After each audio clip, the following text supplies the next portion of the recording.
ایک چھوٹے سے شہر میں عائشہ نام کی ایک شریف اور خاموش یہاں لڑکی رہتی تھی۔ وہ اپنی سادہ طبیعت اور اچھے اخلاق کی وجہ سے سب کی عزت کرتی تھی اور لوگ بھی اسے اچھا سمجھتے تھے۔ عائشہ ایک اسکول میں پڑھاتی تھی اور ہمیشہ کوشش کرتی کہ بچوں کو صرف تعلیم ہی نہیں بلکہ اچھے اخلاق بھی سکھائے۔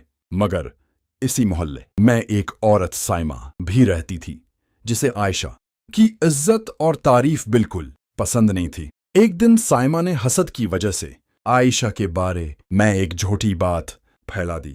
اس نے لوگوں سے کہنا شروع کر دیا کہ عائشہ کا کردار ٹھیک نہیں ہے اور وہ اسکول میں غلط کام کرتی ہے۔ محلے کے کچھ لوگوں نے بغیر تحقیق کیے اس بات کو سچ مان لیا۔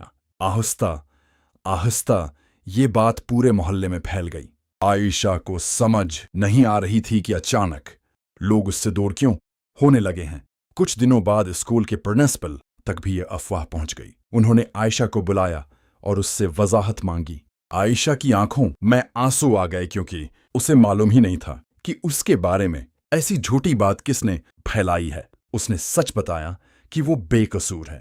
پرنسپل نے تحقیق کرنے کا فیصلہ کیا۔ تحقیق کے دوران آہستہ آہستہ حقیقت سامنے آنے لگی۔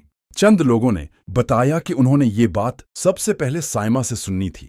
جب سائمہ سے پوچھا گیا تو وہ گھبرا گئی اور اس کی باتوں میں تضاد نظر آنے لگا۔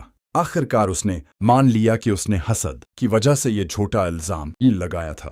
جب حقیقت سب کے سامنے آئی تو محلے کے لوگ بہت شرمندہ ہوئے۔ انہوں نے عائشہ سے معافی مانگی اور اس کی عزت دوبارہ بحال ہو گئی۔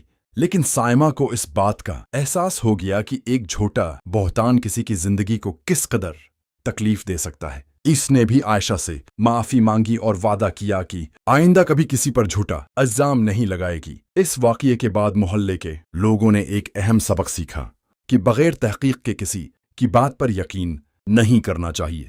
بہتان لگانا بہت بڑا گناہ ہے اور اس کا انجام دنیا اور آخرت دونوں میں برا ہو سکتا ہے۔ ہمیں ہمیشہ سچ بولنا چاہیے اور دوسروں کی عزت کا خیال رکھنا چاہیے۔